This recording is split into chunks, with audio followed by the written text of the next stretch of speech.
Hey everybody, I'm back with it's actually sort of an information about my plans for the coming year. So what's come up in the new year, and the title might be suggest that I'll be going into all sorts of transits going on, going to happen, all sort of astronomical and astrological phenomena going to happen in 2023. But that's not what it's about. It's about what I'm working at the moment and what I'm preparing for both YouTube and my Patreons. And I just wanted to give you a sort of a heads up, and I think it will be interesting for you to get to know what I'm about to do and get a sort of a preview of what's coming in the new year, coming up in the new year. So let's have a look. The first project I'm working on, and that was because a lot of my Patreon subscribers wanted me to address this issue more in depth. And it's quite, of course, quite an interesting topic, and I've talked about it on a lot of occasions in the past, but now I want to do a new video on it simply because I was starting to read again about this interesting topic, and I came across something that I used many years ago, a book which I will be showing you in this slide, which had a profound influence on me simply because it was such an interesting manner to get to grips with the idea of fate and free will. So this video on fate is, of course, fate is a fate concept, and this was brought to the fore by Robert Schmidt pretty early on when he started translating Greek texts, and it soon became apparent that fate as a concept was pretty central in Greek Hellenistic astrology as a sort of conceptual background of a lot of things going on in this astrology. So yeah, it's strong and central in that Hellenistic astrology, and actually it is still a theme central in all astrology, as I will be showing in this presentation when it's finished.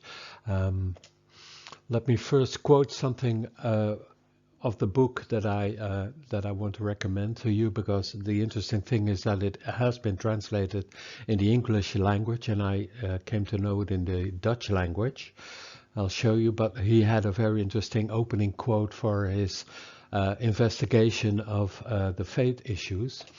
So the title was sort of, this is my own translation. I did not get it from the English version of his book, but this is my translation of the text, sort of.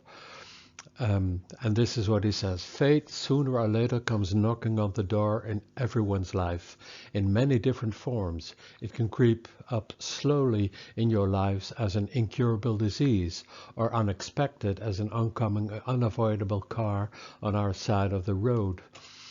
It can ambush us from outside like a devastating tsunami, but also looming from the inside as an all-consuming jealousy or repressed anger. Fate can happen to us unintentionally, or be visited upon us or upon another person deliberately. It has the gruesome face of war, for instance, and the intoxicating appeal of an addiction. It hurts when it affects ourselves, and it hurts even more when it affects those who we love. So unwilling and repeatedly our fragile happiness is disrupted by fated events. So the book I'm talking about is called in the English version Destiny Domesticated, The Rebirth of Tragedy Out of the Spirit of Technology. That was not the subtitle of the Dutch version. I will show you the Dutch version. This is how it was shown. The person there is, I believe, Medea, who had killed her children because she wanted to take revenge on her husband, if I'm not mistaken. The interesting thing is that the domesticatio van het noodlot, if you translate it literally, and I prefer this one, of course, because it's called the domestication of fate. And that is a bit stronger wording than the English translation, but I think that was done on purpose by the English translators. And the interesting thing also in these words and these letters that are uh, printed in red here, you see the word omen, which is of course a very interesting fate word. So yeah, that's an interesting take on fate. And the reason why I actually started getting interested in this fate concept is simply because everyone meets fate in a certain sense. So yeah, we have to deal with it, and this has been an issue, and that's the main portray of this interesting book, is that it has considered all sorts of cultures through all history up until now with how do we deal with that? How do we cope with fate issues simply happening? And that's a very important and interesting take on this idea of fatedness and destiny. So at a certain point he says, and that's very interesting of course for the psychological astrologers amongst us, man himself is the area, the stage, the place where necessity and freedom assault each other. And that's a very interesting take on the idea of fatedness, because fatedness can come from the outside, as he said in this a quote, but it can also come from the inside.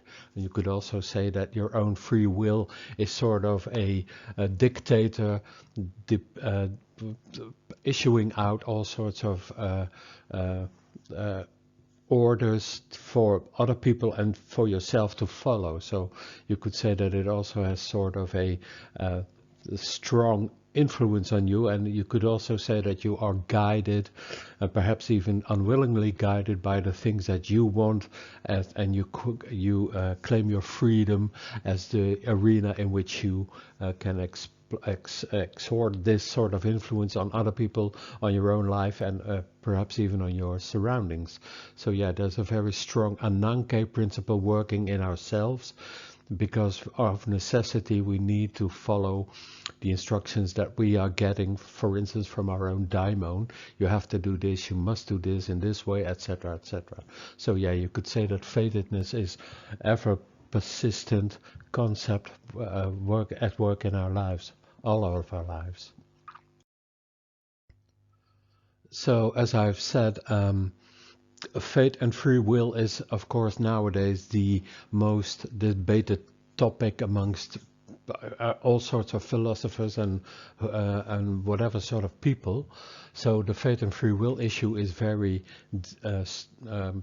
prominent in all the discussion about fate things and why things happen simply or disasters happen. And then always there is the question, why does this happen in this way? Is this fated or not? Was it bad luck or whatever? And so this issue of fate influencing our lives is very prominent, and as I said, it was prominent in all cultures, and the book I just showed you states some interesting coping devices through the Western culture of how in different periods of history people coped with the idea of fate. So it also has religious connotations, etc. So, but again, it's everywhere in Greek Hellenistic astrology, and you can see it by, for instance, by the idea that there were many Greek fate words applied in astrology. For instance, the idea of Moira, which is apportioned, something apportioned to you, which is given as a sort of fated issue for you. That's your portion. You have to deal with that. The interesting thing is that the word Moira is also the astrological word in Greek times for what we now call a degree of the zodiac. So yeah, it's everywhere in Hellenistic astrology. So it's pretty important to deal with it more deeply perhaps than I've done before, but it's also very interesting simply because we're dealing with fate in all our lives, and it's perhaps even the reason why many people come to an astrologer, because can you help me understanding this? Why does it happen to me, or why do I need to do this, or why has this happened to me in my life? So yeah, fate in a certain sense, and perhaps I'm saying this too strongly, but I think that at least traditional astrologers are dealers in fate principles. So whenever people come to a consultation with us, they are being informed about what has been apportioned to them, and we can read that off in a natal chart, right? So that's a very powerful tool. And I will also be addressing, as I said before, there are historical periods in which dealing with fate was interpreted in a specific way, and that had a big influence on some cultural issues in these periods of time in history. But you could say that we've developed many coping strategies in dealing with fate, and we want to protect ourselves against the rather indifferent strokes striking of fate principles. And there are many coping strategies. For instance, an insurance. No worries about contingencies. When somebody steals from your home and destroys many things in your living room, then there is the insurance with which you can protect yourself against such contingencies.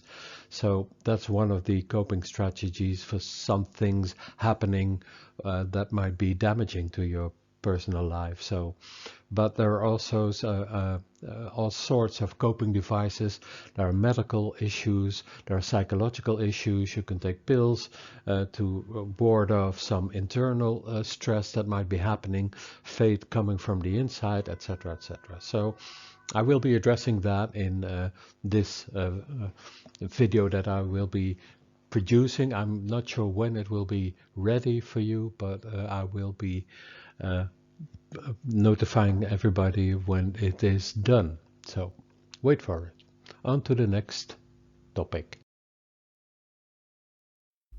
In the tutorial I'm offering on zodiacal releasing from the daimon, I'm using the natal chart of Vincent van Gogh as the example with which to illustrate the concepts of delineating the lot of the daimon and a scenario based on that lot, found with zodiacal releasing, of course. It's an idea of his life and his work. So let me tell you a bit about Vincent's life as a preview to what can be addressed with the lot of the daimon and zodiacal releasing. Well, much has been written about Vincent van Gogh's life, a great deal, especially after he became one of the most popular artists nowadays. But not all of it turns out to be entirely truthful. This is due to the fact that Vincent's biography had to be reconstructed after his death, because Vincent was of course little known during his lifetime, if at all, but after his death he became quite famous. Now fortunately, most of Vincent's extensive correspondence with his brother Theo and the back and forth with his parents has been preserved, and these contain about 900 letters. And based in part on that, his biography was reconstructed. One of the first of them was his sister-in-law, the wife of his brother Theo, who died shortly after Vincent himself died. And this wife was called Jo van Gogh Bonger, and she published a 3-volume edition of Vincent's letters to his brother Theo, and she published them in 1914. And she wrote a 64 pages biography of Vincent in the introduction to these letters, which has been used and quoted over and over again in later biographies. And one of her sources was most likely Vincent's mother, who died in 1907 at the age of 87 years, and that was 17 years after Vincent's own death. Now the problem with her biography is that it contains ambiguities, speculations, and also some errors. Because of some delicate issues, it may be that Vincent's mother hushed them up, or that Jo van Gogh Bonger added them to spare the family from certain uneasy episodes in Vincent's biography and their interactions with him. So what about Vincent's life?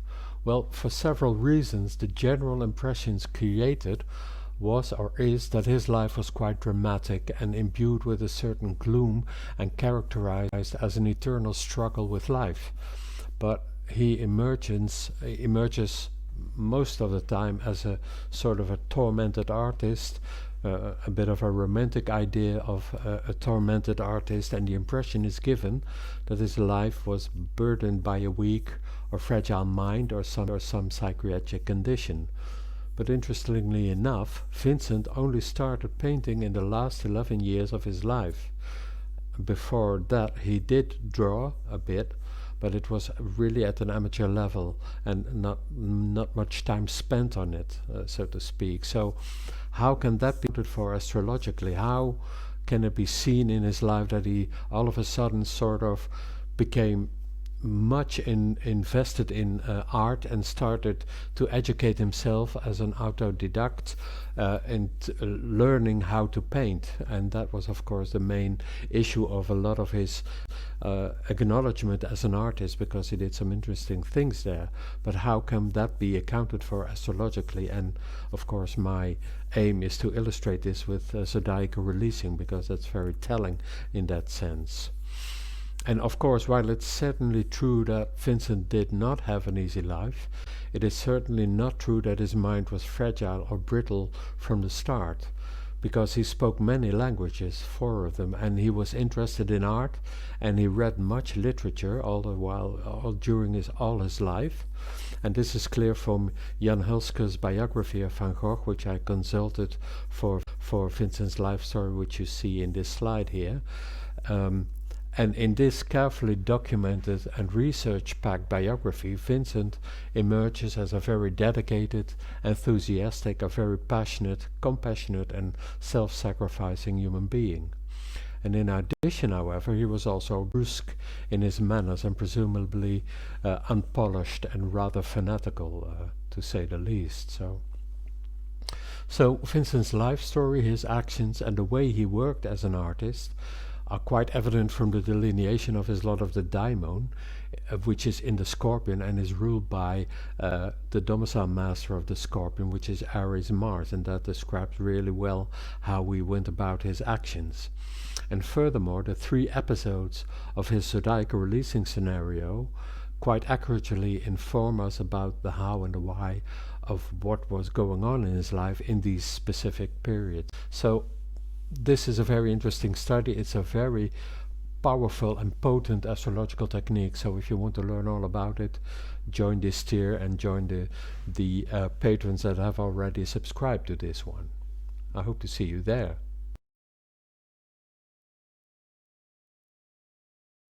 So the videos on the lot of the daimon for my Patreon subscribers is well, going pretty well ahead. As you can see, the things that you see here, the numbered topics, are the ones that I'm working on and are somewhere in the future to be finished. So here you can see what's in this video series on the zodiacal releasing, and I am at the moment delineating the lot of the daimon spirit, and the first principle is that you need to address the daimon itself. What does it mean? Where is it located? And etc. So all these delineating issues will be coming to the fore. And then I will be talking of the planet rules, because that has a lot to do with what's nowadays understood as dignity. And when you've seen many of my presentations, you know that I'm not a fan of counting up all sort of dignities and then trying to establish which planet is very strong, because strength has nothing to do with the idea of dignity, which is something strength as dignity as strength has something to do with the medieval tradition. And of course I'm presenting Hermetic astrology, so the planet roles are something completely different as compared to this medieval tradition, and that's very interesting to take into account when you delineate the lot of the daimon. Then I will be going into configuration and aspects having to do with the lot of the daimon and what motivates you to take action, which has a very strong influence, and what triggers you to undertake action. And then we get to the idea of zodiacal releasing. What's it all about? What can you do with it, etc. And the several issues needed to be addressed in that specific delineation of zodiacal releasing. And there are many things that I discovered, sort of. Discovery is perhaps not the right word, but there are things that came to the fore when I was studying this intently and trying it out with a lot of clients that I had. So yeah, that's what's coming up for this tier in my Patreon subscription. So if you are new to this material, you can read all about it, about my tier for Patreon, how you can acquaint yourself with this method. And I really like this method a lot because it goes beyond the idea of trying to find hits in somebody's life for when important things happen, and this method really puts things into sort of a perspective based on astrological principles having to do with when a period starts and lasts for many years, which is often the case. The shortest period is 8 years, having to do with the rulership of Venus, and the longest period is of course those of Saturn, which might even be up to 27 years or 30 years, depending on which image of Kronos Saturn is the one is the one that is distributing the times for a certain person. So that's really interesting in the sense that it really makes you aware of how things change when these zodiacal releasing periods change from this image to another image, which has to do with a certain year in your life. And then a lot of things can change simply because the aspects to, for instance, the domicile master of that specific image ruling the new period of time has some other things waiting for you when you are experiencing it. So that's really a very powerful tool in the hands of an astrologer, and here you can learn all about it. And many of you might be aware that I've also about to tackle this problem, the so-called problem of house division. This was Robert Schmidt's last stand, so to speak. This was the thing that he published shortly before he passed away, sadly. And it's a very interesting take on the early ideas of house division, and it's actually about whole sign places and the use of it combined with equal cusp system, which is simply the degree of the rising image, the horoscopos, especially the portion of the ascendant, as we now call it, the horoscopos, which is simply placed in all other the remaining 11 images, so you get a quite evenly distributed cusp system. And he delved really deep into this material because he published an article in 1996 in which he mentioned the issues at hand with that, and he discovered simply that nothing had changed since his publication of it. So everybody was still debating the idea, well, is whole sign places really a system of topics? Is it a system, a house system, so to speak?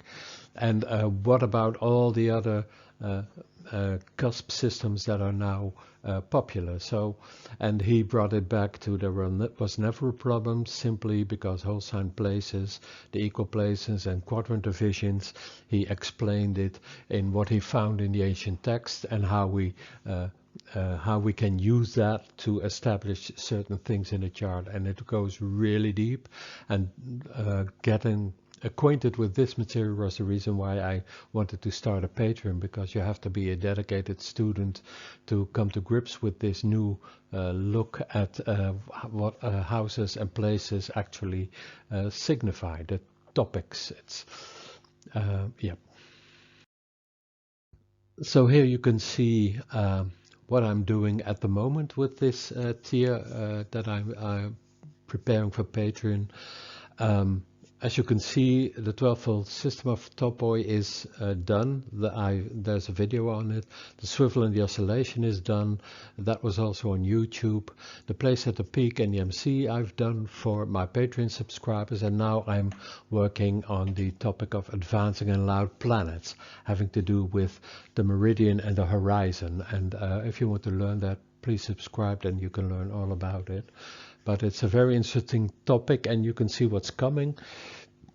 I will be addressing whole sign places, and the reason why the topics were associated with these topics, these images, I'm sorry, the 10th image and the 11th and the 12th, etc. That had little to do with the specific images in your chart, but it had to do with something called the thema mundi, and it also had to do with the fate concepts, having to do with how something is moved and how something moves all by itself. So these two important movements have a lot to do with how we conceptualize fate. You move, you are moving through life, but also life is coming at you in certain events. So that's great. And then I will be treating of cusps. What are they all about?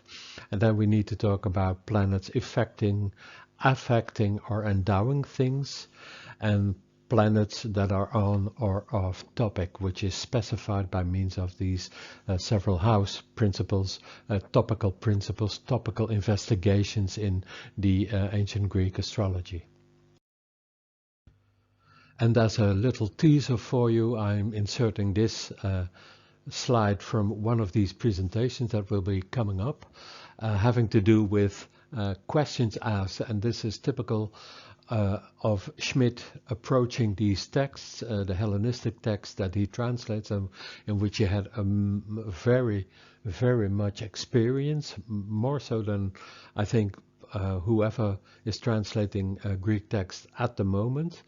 And I don't want to talk down to anybody, but it's quite a difficult task, simply because these texts, and that was something that surprised Schmidt, were formulated in a very specific way, and he had been reading Greek texts all his life, up until the point that he met the Greek astrological text, and then that was something quite new, because there were no Greek text written in the sense that he met in those texts, because he was profoundly experienced in reading Greek syntax and whatnot.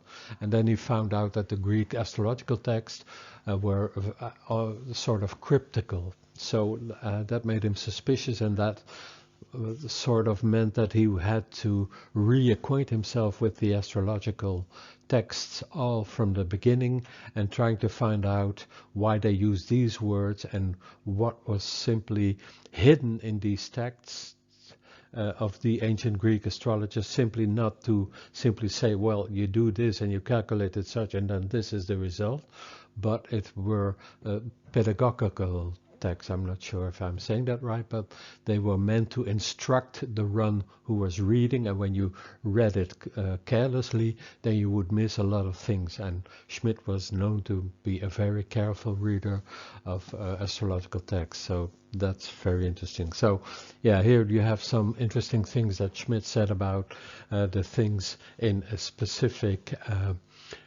quote from Paul of Alexandria, and then you can see how this has an influence on how he can approach certain issues and actually quite realistically resolve the issues, which is what he has done with the ancient conceptions about what the topical inquiries were all about, and the combination of whole sign places and equal places.